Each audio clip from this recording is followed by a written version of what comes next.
everyone.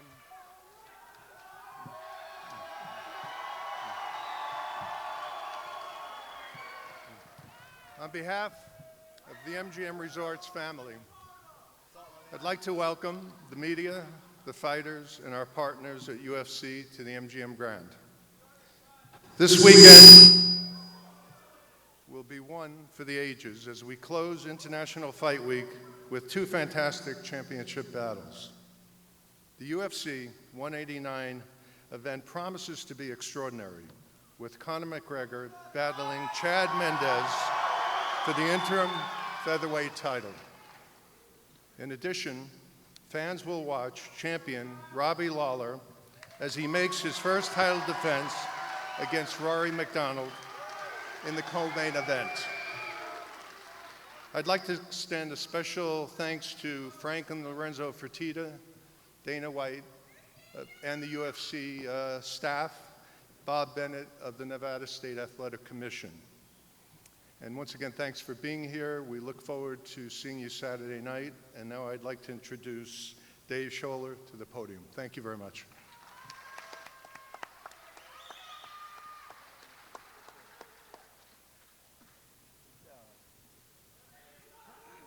How's everybody doing? Is Ireland here right now?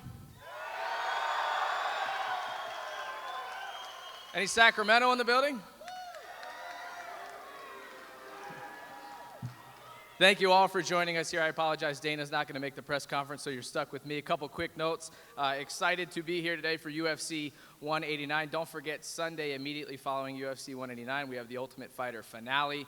And International Fight Week also features the UFC Fan Expo. Hope you guys have all downloaded the app on your phone so you can keep up with our current schedule. With that being said, let's get to the first question.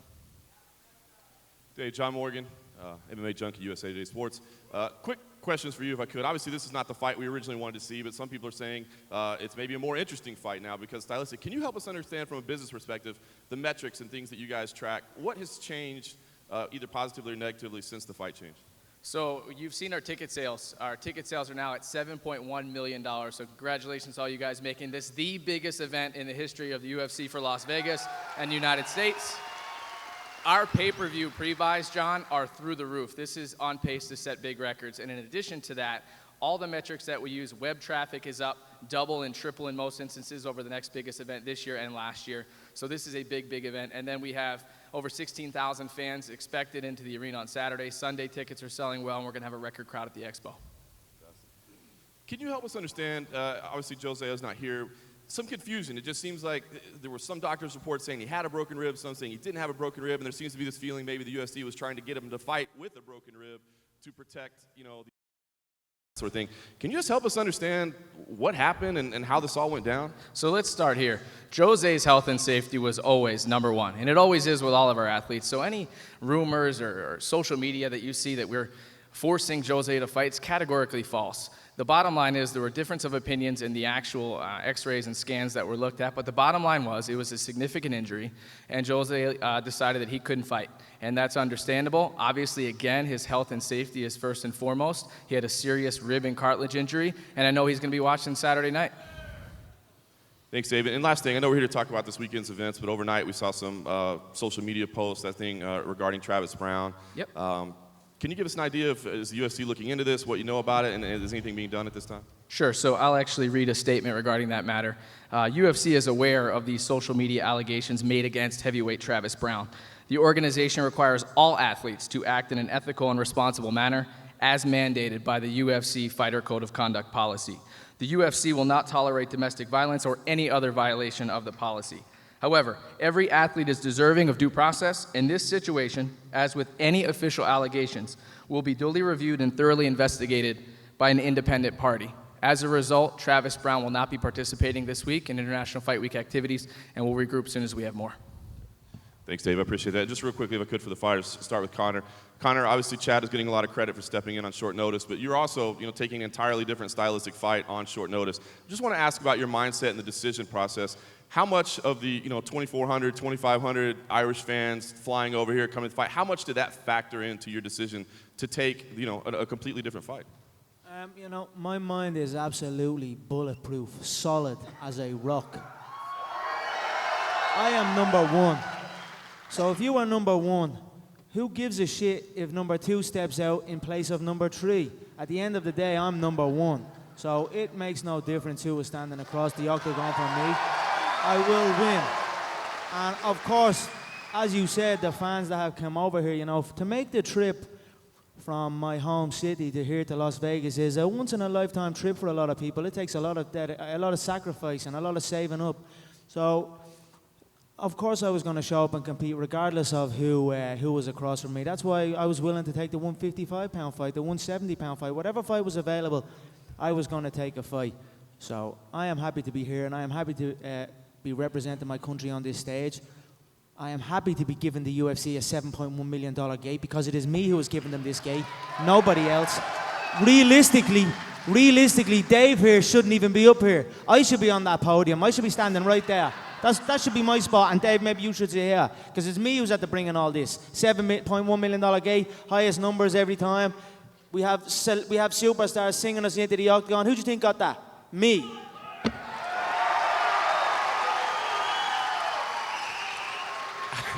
And just last question I have, Chad, I want to ask you, you admitted that you'd been scouting Conor from day one. The minute you got in, you said you knew we were going to have this fight. So take away all the hype, take away all the bravado. What do you think about him as a fighter? As you break him down just as an opponent, what do you think of him as a fighter? I mean, in my opinion, Conor is a very one-dimensional fighter. He's a long southpaw stand-up fighter. He doesn't have wrestling. He doesn't have jiu-jitsu. You wipe all that hype out of here, I'm going to get in there and destroy this dude. Bottom line.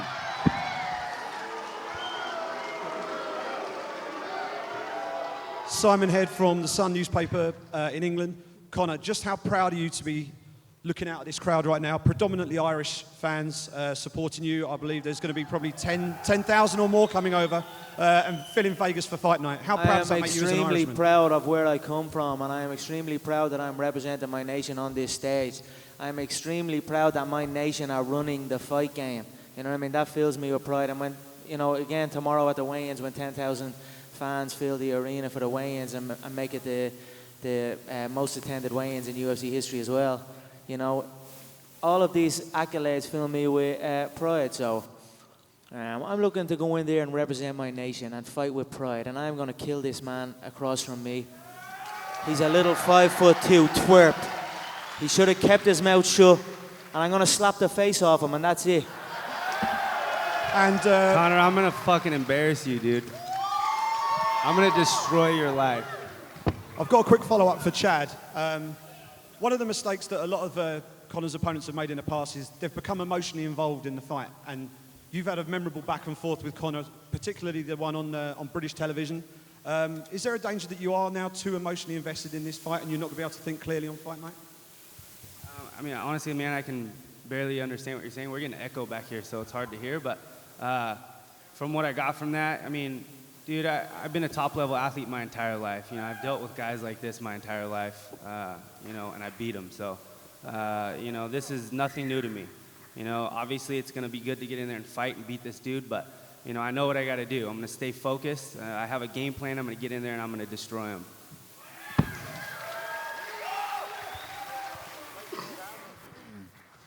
Question for Conor here. This is Ariel Helwani. Conor's... Thank you. Since that fight against Dennis Seaver in Boston, it's pretty much been a foregone conclusion that you were going to fight around the summertime, and we all thought it was going to be Aldo. You did this unbelievable world tour. I mean, I would guess you've done more media leading up to a fight than any other UFC fighter. It would have been you and Aldo, but unfortunately he's not here. At this point, after all that media, the world tour and everything, do you almost feel like a caged animal, like you're about to finally get to do what you're here to do? I'm waiting patiently to pull the trigger. So we've done a lot of build-up into this. Like I said, I built this event. This is the McGregor show, make no mistake about it. So when I go inside that octagon, I'm going to pull the trigger and eliminate my opponent, and I'm going to enjoy every damn second of it. Do you think that this fight would have generated $7.1 million if it was you versus Mendes from the get-go? Or was a lot of that because it was the Aldo fight, the title fight? Yeah, I feel it would. I feel with the roll off of the Seaver fight, with the record breaking numbers in the Seaver fight, it was continuing to grow. It does not matter who's in front of me. If it was somebody other, if it was Frankie, it would still roll through. If it was Nate, it would still roll through. Whoever they have, as long as it's me on the other side. Let's say I pull out. And it's Jose and Chad up here. The gate easily. Chad's last gate was $545,607. That's less than my show money. It's absolutely embarrassing. So as long as I'm here, the numbers remain. And one last one for you, Conor. Always enjoy asking what you foresee in the future. And since they're without a main event as of right now for September 5th back here in Las Vegas, and I know you want to fight in Dublin, how do you foresee the second half of 2015 if everything goes your way on Saturday? If Jose comes back from his little jog he's had going on,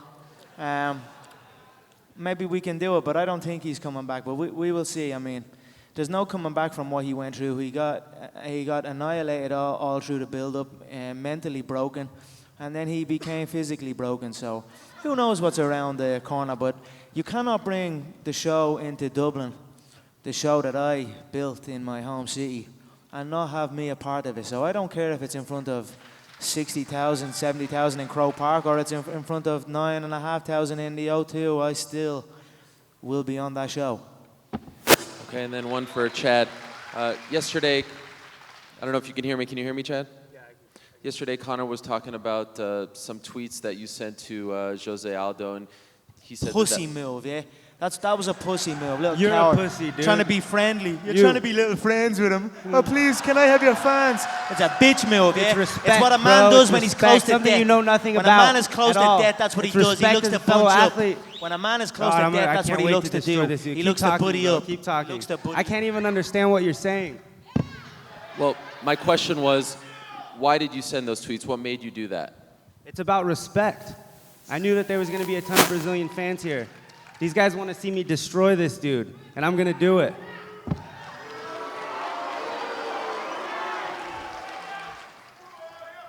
Ron, go ahead.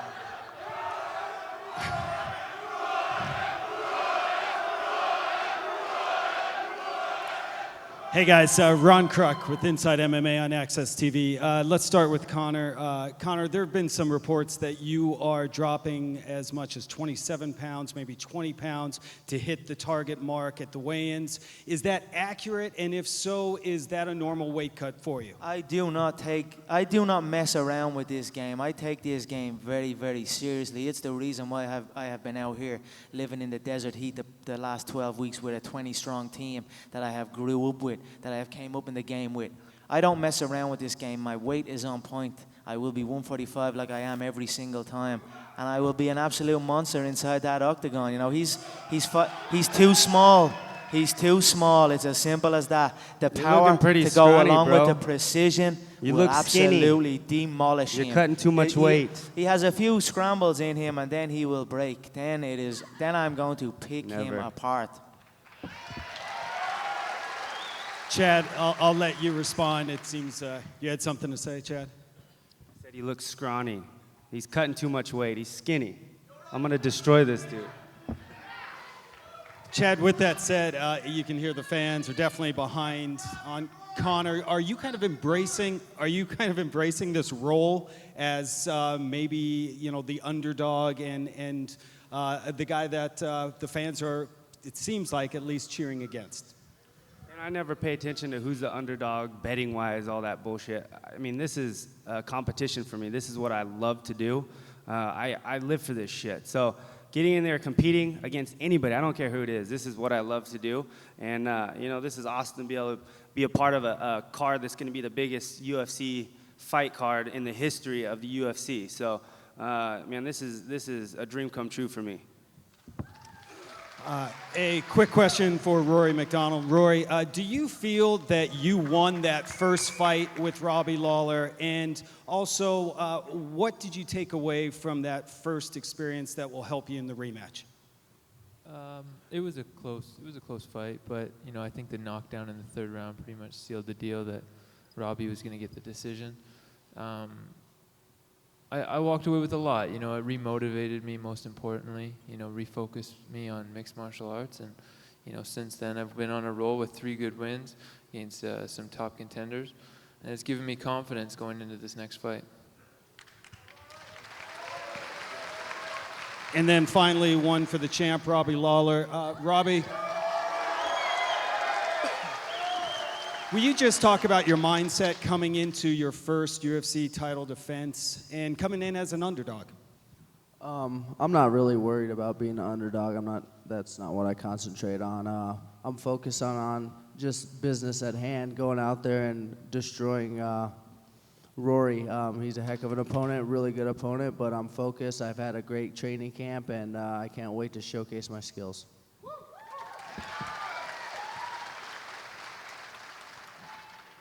Chris Matthews with KLAS TV, CBS here in Las Vegas. And Chad, can I just ask you a little bit about your superior wrestling skills, the advantage you would have, but his huge reach advantage, the disadvantage you might have in that? As far as wrestling goes?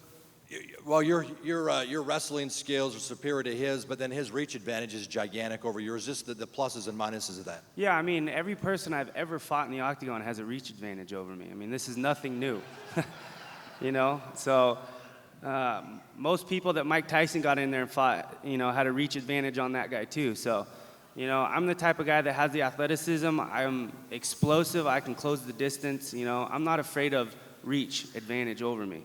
And I have the wrestling ability to put this dude on his back, anybody in the division, to put them on their back. And I'm confident going into this fight. Conor, let me just ask you, you mentioned in the past that you're going to butcher this guy. Explain that to me. Yeah, his facial structure will be rearranged after the fight. He has, you know, you talk about his entries into the exchanges, but really he has only been semi-successful against really, really low par grapplers on the feet. Other than that, he has looked very, very, very basic. He backs up. He is a novice in my eyes. I look at him as a novice. He throws an overhand right. He looks at the floor, closes his eyes, and hopes for the best. This is day one beginner stuff where I come from. So he will find out the range and the difference in skill level when we face and when we collide. Richard Hunter, CBS Radio. Question for Conor McGregor. Conor, you brought your whole camp over from Ireland. We know you've been here for quite a while now.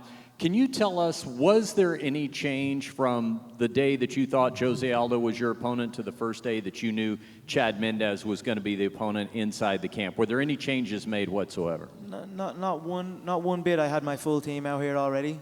The ship was sailing smoothly. My coach came in. It was maybe 1 p.m. I was still asleep, and he came into the room and woke me up and says, "Hey, Conor, it looks like Jose's out. It's going to be Mendes." I opened one eye. I said, "They are all the same." I closed my eyes. I went back to sleep, and that was that. It makes no difference. Question for Chad Mendes. Chad, you have the advantage of having trained and competed in multiple 5-round fights here. Conor obviously hasn't had to go that far. A lot of people think that if you have an advantage, it's going to be trying to take him in deep and then grinding him out. How much of a factor do you think your previous 5-round fight experience is going to have here? I mean, I think that's huge. That's a lot of experience. You know, he's cutting a ton of weight. I mean, this guy is going to start fading in the later rounds. You know, wrestling makes you tired, and we're going to test that. And finally, question for Dave Schaller. Dave, can you clarify in terms of the Ultimate Fighter finale fight tomorrow night? It's $300,000 still left on the table, or up for grabs Sunday night rather. And how is the winner compensated for that? Do we know how much of that they're getting? How is that $300,000 broken up? So I don't have those, but you can ask me afterwards. I'll get you the information. Okay. They'll both be compensated, and it's going to be one hell of a fight.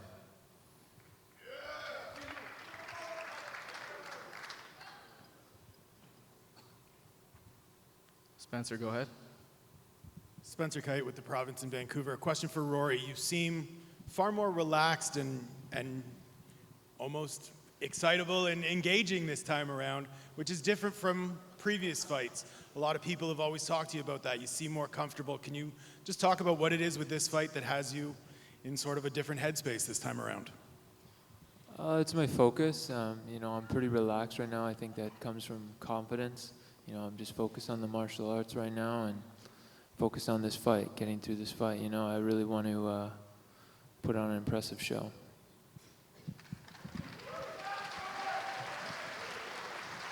And for Jake, if I could, Jake, you got a bounce-back victory against Josh Koscheck. You guys are up there. We may as well ask you some questions. What was it for you that you needed in that fight with Josh to sort of get back into the win column and reset here heading into this fight? You know, for me, I really needed to just become more uncivilized and when I fight and kind of separate the juggernaut and really let it out there. So, you know, with going into the fight, I knew, no question, I have everything what it takes to win, and as well as I do on Sunday.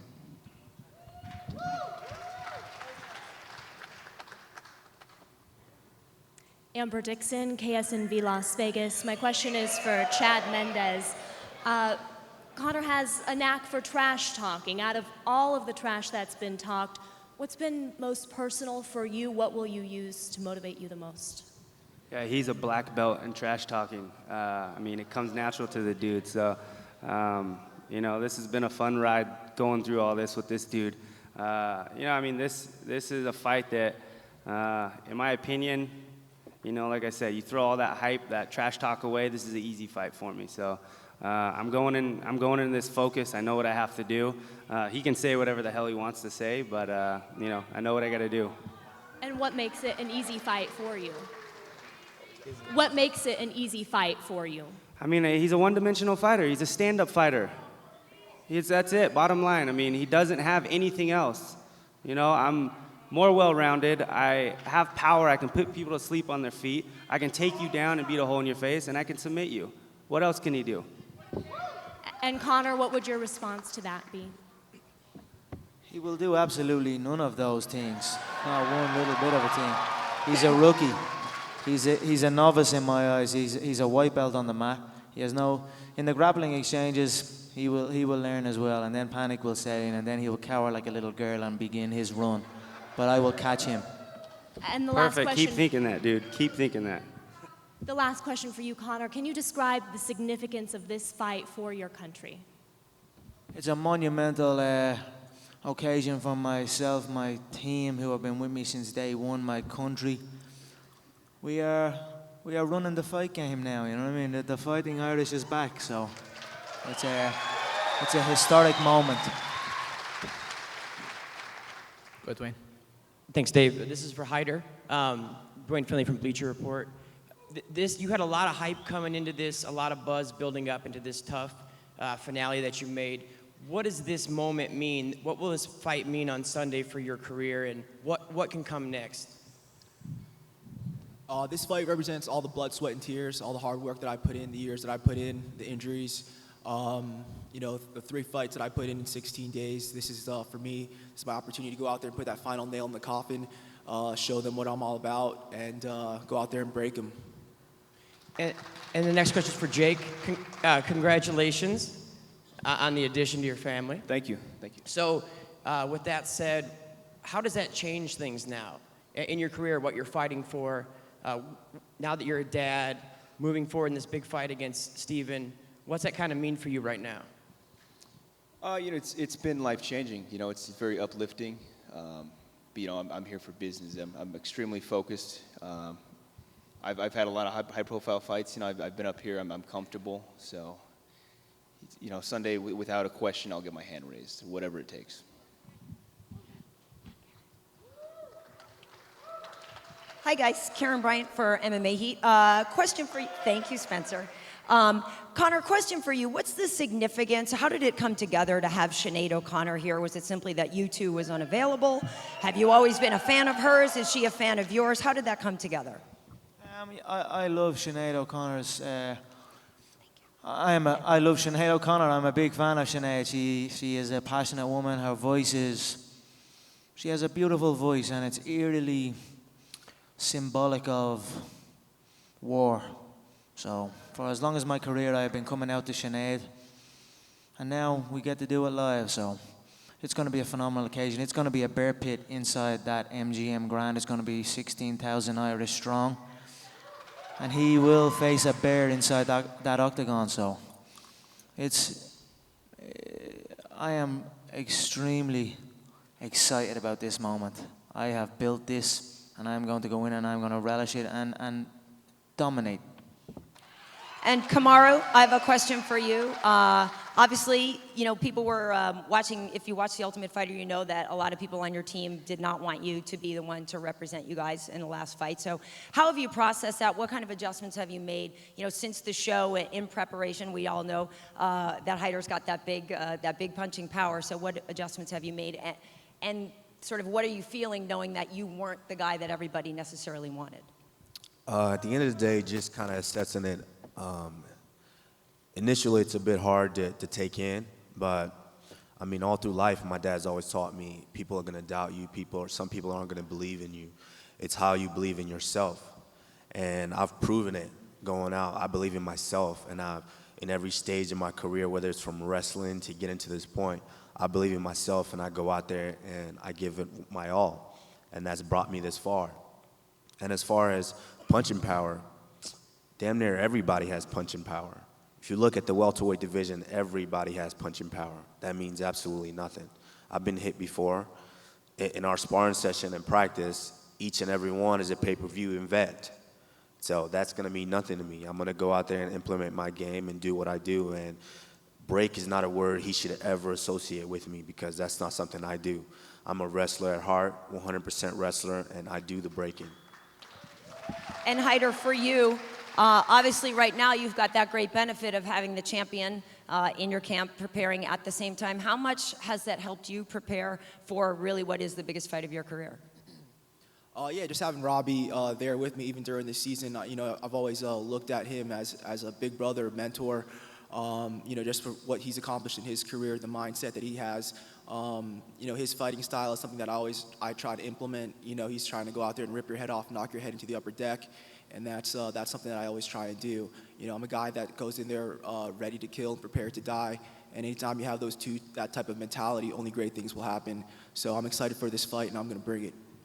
And Robbie, for you, just sort of what have you seen? Obviously, you are a leader, you know, at your gym. When you look at somebody like Hyder and he says he emulates you, you know, how does that make you feel? And what have you seen in him and some of the other young guys in the team? Yeah, it feels good. These guys looking up to me. But really, I'm just trying to lead by example, do the right things, train hard, and go out there and try to beat people up. So I think they appreciate me. The quiet guy doesn't talk very much, and I just go out there and handle my business and put on a great show. Great. Thanks, guys. So, Richard Hunter, to follow up on your question, there's $300,000 at stake for the winner of that finale between the two guys, and that will be divided up according to the owners. And as far as the financial contracts, those are confidential. Yes, 300. Yep. Ariel? Question for Steven. Jake got back on the winning track not that long ago. He was on a bit of a losing streak prior to that. How do you assess that performance? Was that a win over maybe a guy who was at the tail end of his UFC career, or do you think that he is really back on track? To be honest with you, I do think he is. I mean, his last 3 losses were top guys in the division, so I don't take that away from him at all. And beating Koscheck, I mean, Koscheck is, you know, he's down to throw, you know, he's a good fighter as well. So, you know, I'm just ready to step in the octagon Sunday and show the UFC, show the fans that I'm ready for that next level of competition. And I know you helped Chris Weidman out when he was preparing for Anderson Silva, but now it seems like almost the tables were turned where he was helping you out a lot. He went to South Carolina and all that. What's the relationship like with Chris, and how much confidence does it give you to have the champion in your corner? You know, it's a huge confidence builder to have Chris in your corner. I mean, for your camps, he invited me to his first training camp with Anderson Silva, and been there ever since. He's a good buddy of mine, good family man.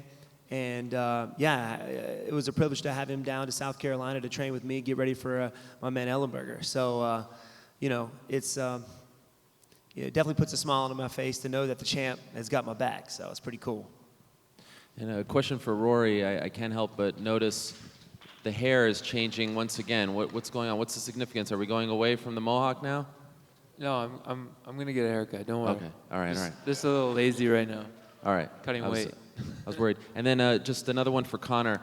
Talking to a lot of your fellow countrymen, some have said that this is the biggest moment in Irish sports history since Italia '90, when the Republic of Ireland made that great run.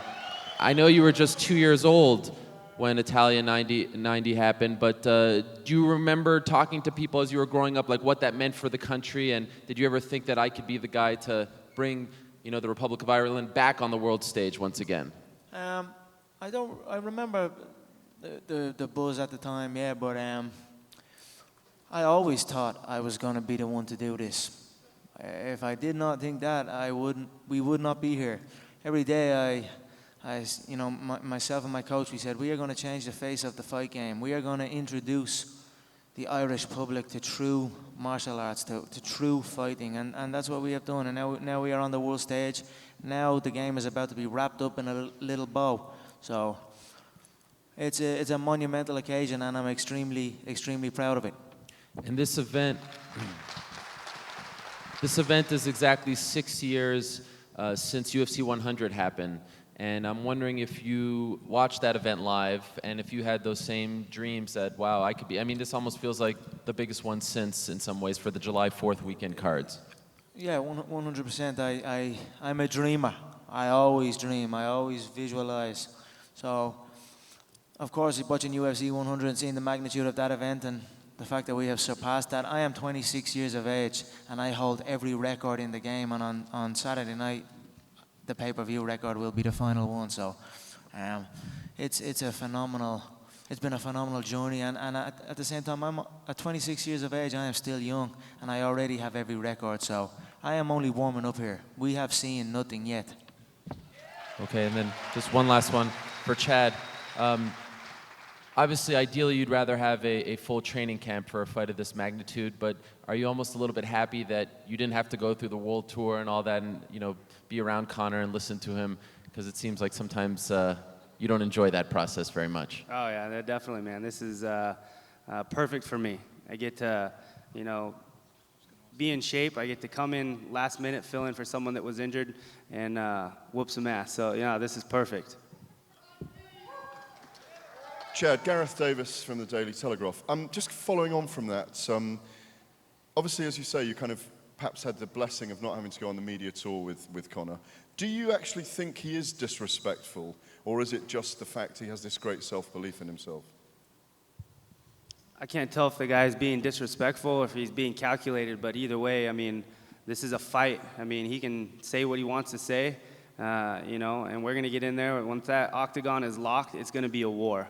So, like I said, this guy is the type of guy that's going to try to get in your head, trying to pick you apart before you even get in the octagon, but it's not going to happen with me. Just to take you back a few months, obviously I was in the studio in BT Sport in London when you were on the live link. Conor was in the studio with us that night. And before you had the chance, or Conor had the chance to answer how tall he was, there was the whole he'll rest his cojones on your head comment, of course. But, what we never got to the bottom of, or I never got to the bottom of with you, was why were you asking him how tall he is? Because he's always calling me Mini Mendes, and he acts like he's 12 foot tall, but he's not. And he's going to be laying on the ground Saturday night, that's for sure. And a final question for Conor McGregor. Conor, do you think Chad's disrespectful of you, calling you one-dimensional? No, not particularly, no. I think every athlete must have things that they go to believe in and to enter the contest, but he knows himself, and he will know that he is in over his head. It's as simple as that. The first exchange, he will know. All right, guys, we're going to take a couple more media questions and a handful of questions from the fans as well. Hi, I'm Anna Laurel with ABC 11. This question will start with Chad Mendes. You've seen Conor fight 5 times in the UFC now. What holes have you found in his game? Obviously, I'm not going to talk about that right now. I'm about to fight the dude on Saturday, but there definitely are some holes in his game. I've picked that stuff apart. I've watched a lot of tape on this dude, and I'm ready for this fight. Conor, do you want to answer that? Do you see holes that you want to tell us about in Chad's game? I have been pretty vocal about Chad's game. I feel he is a novice on the feet. He swings the overhand, looks at the floor, closes his eyes, hopes for the best. Even his wrestling entries, I feel, are very... I don't see smoothness in the wrestling exchanges. It's more of a drive, a push. When I look at him compete and I look at him train, I see fatigue, I see inefficiency. And when that happens against me, you are in a lot of trouble. This isn't fucking yoga. We're fighting, dude. It's going to be uncomfortable. Have you trained differently knowing you're going to be fighting Conor? What was that? Have you trained differently knowing you're going to be fighting Conor? I mean, we have guys on my team that are tall, long southpaws that can emulate this monkey over here. I've been ready for this fight since the first time I've seen him fight in the UFC. It's a guy I've been watching for a while, so we'll be ready. He has been sweating me since I arrived in the promotion, as has the whole division. I can't As soon understand as I you. came on the scene, everybody started preparing to fight me because they knew the king is coming. I can't understand you.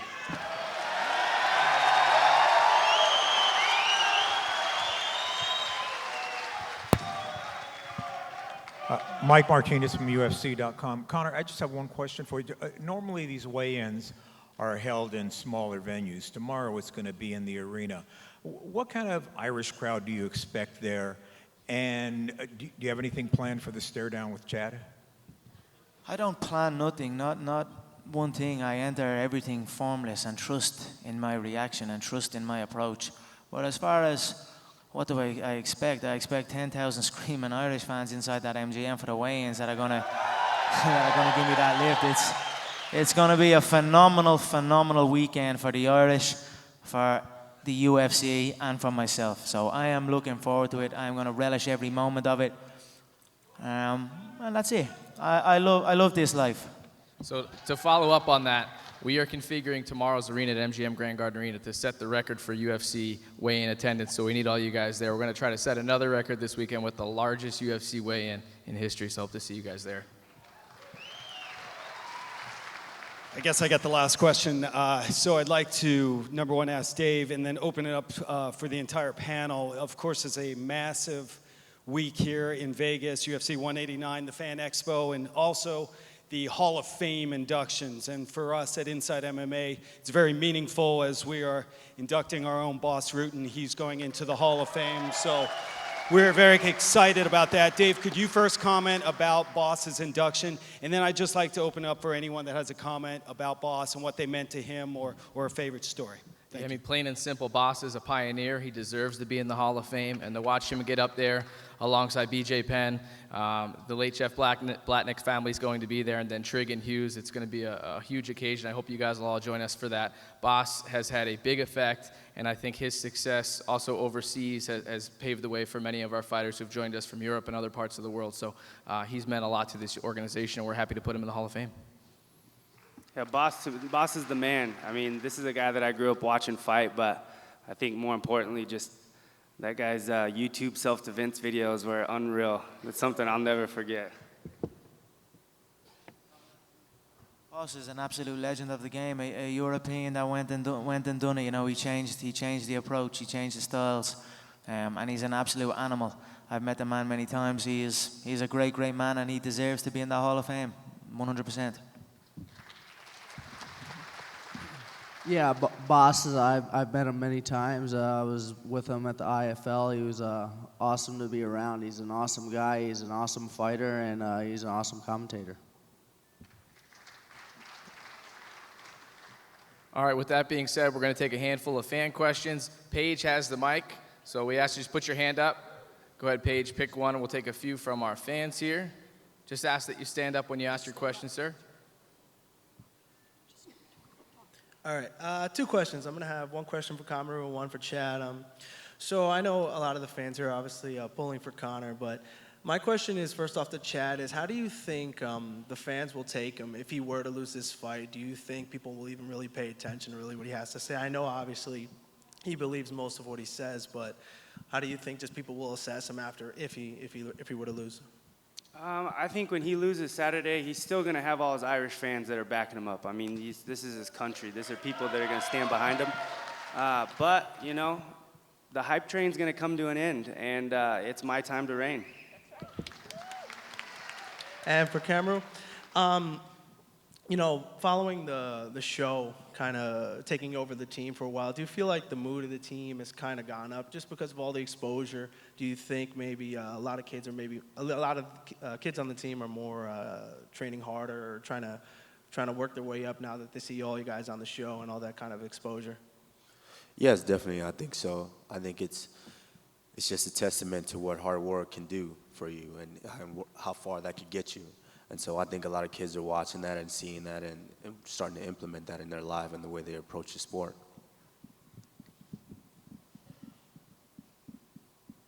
You're up, sir.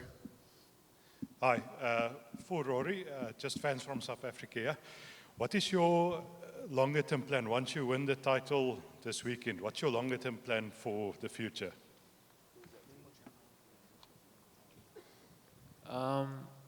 I'm not sure. I'm just going to keep doing what I'm doing. Nothing really changes. I'm just going to go back to the gym and keep working, and nothing really changes. Okay, great.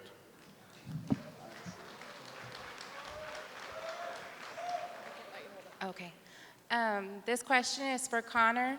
After you plan on beating Mendes tomorrow, who do you want to fight next, Aldo or Edgar? Aldo's a pussy. Simple as that. Where, you know, the Brazilians pride themselves on, you know, manning up and fight. Usually the Brazilians show up and fight, battle through. You know, if I was to jump under an X-ray machine, I'm sure a couple of little knocks and bruises would show up on me too. But I'm still here. So, I mean, it's the fight everyone wants. It's the fight we work towards. So, if he comes back from his jog, we will consider. But it will be on my terms. He will do as I say.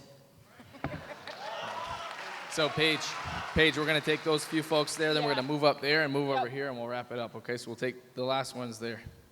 Conor, as an Irish Canadian, I know that you're going to win knockout of the night. So do you see a fight of the night between Rory and Robbie? And who do you got there? Because I need to lay some money. I feel I will take the knockout of the night most certainly. The Robbie and Rory fight, both very skilled mixed martial artists, veterans of the game. It was a razor close fight the last time. I think the championship rounds will be in effect here. I think it's going to be a back and forth fight all the way to the finish. I think whoever wants it more will take it. So it's going to be a phenomenal contest, and I look forward to watching it. So you're going to let them have fight of the night then? Sorry? You're going to let them have the fight of the night? I don't really look for fight of the night because for me, fight of the night, the contest must be close. I dominate, so I take performance of the night.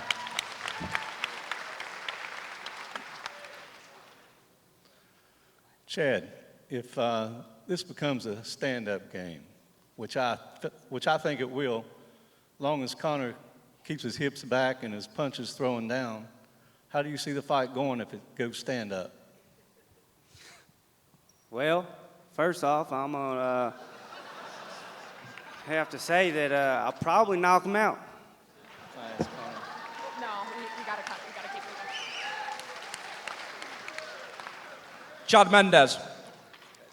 After the weekend, you would have lost Jose Aldo twice. Conor McGregor is going to dismantle you. Do you go up or do you go down? What do you do after he beats you? Did you make sure you took your juice this morning, bro? I will win on Saturday. Bottom line. Go sit down. This is Jim Edwards from MMA Late. It's the question for Dave. We know we got the 3 Arena booked for Dublin on October 24th. What are the current limitations to that show being put in a stadium? Can you help us understand what's stopping that at the moment? Are you asking if we have the arena or the stadium? Sorry, I couldn't Yeah, hear. no, I'm just wondering what the limitations are to putting on a stadium show in Dublin at the moment. Right now, there are no limitations that we're aware of. We're evaluating our options for Dublin, we know you fans, what a stadium show, but we also have a great arena there. So I think in the coming months, we'll evaluate what we're able to do. And I know the guy to my left wants to fight in a stadium one day. So you Irish fans keep supporting and we'll figure it out. Conor, can you please rip Chad Mendes' head off?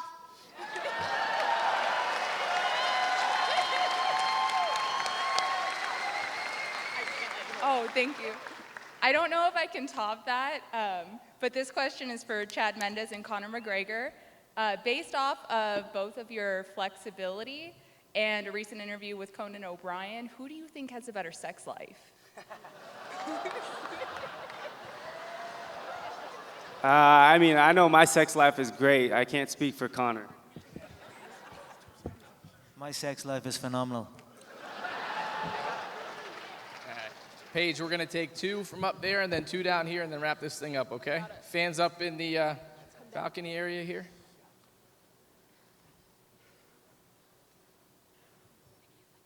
Go ahead, sir. Conor, just from all the Irish fans here, just want to wish our condolences to Brendan's family. Just bring the gold home for him. Yeah, definitely. It's terrible news what happened to young Brendan, and I am just honoured that I got the opportunity to speak with him, and I am honoured that he used his Make-A-Wish Foundation to have a phone call with me. That blows me away, and most certainly I will carry Brendan's spirit in there and represent him and my country well.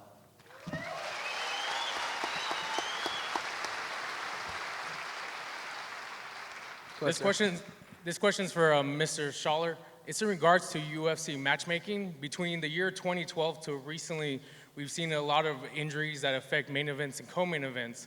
And I was wondering, has there been any ideas of booking, let's say, for example, that idea Ariel had, Weidman versus Rockhold, and then a top contender fight of Jacare versus Romero, whereas if the main event drops out, a top contender can take that spot. Yeah, no, we generally do that. I see your point, and I'm sure Ariel appreciates the credit. But we've been doing that for quite some time. As you saw in the instance of what's coming up here, we have Ronda and Betch, and then you have Jessica and Misha the week before. But generally speaking, we do that. If you think back to that card we had in April on Fox, we had 2 middleweight fights at the top in that instance that we had an injury. So the other thing is, you guys saw a few weeks ago, we're working with great companies like Exos and Fusionetics to help us get out in the forefront of identifying injuries. So we realize it's an issue, and we're trying to address it.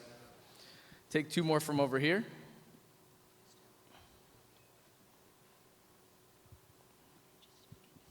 Conor, just for fun, Mandinka or nothing compares to you? Sorry, one more time? Just for fun, Mandinka or nothing compares to you?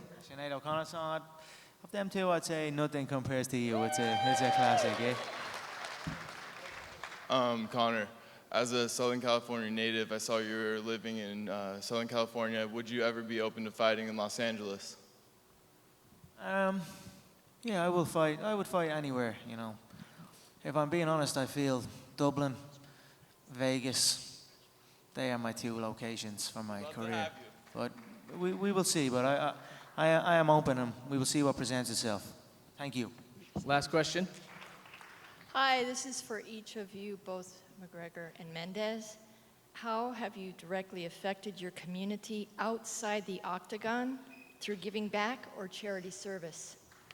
I do a lot of work with the Wounded Warriors Foundation. I do actually have my own hunting show that I'm starting, so we do a lot of work with these guys and bring them out and really just help these guys get back into society. You know, a lot of these guys have issues coping with obviously the stuff that they go through. So anytime I can get out there and help these guys, it's it's a huge honor for me, and I love doing it. I am in discussions with some charitable organizations as well, and I look forward to giving back to the community that I came from and supporting people who are in the place I was in. So I think it's important for athletes in our position to give back. So I look forward to teaming up with some organizations and doing that.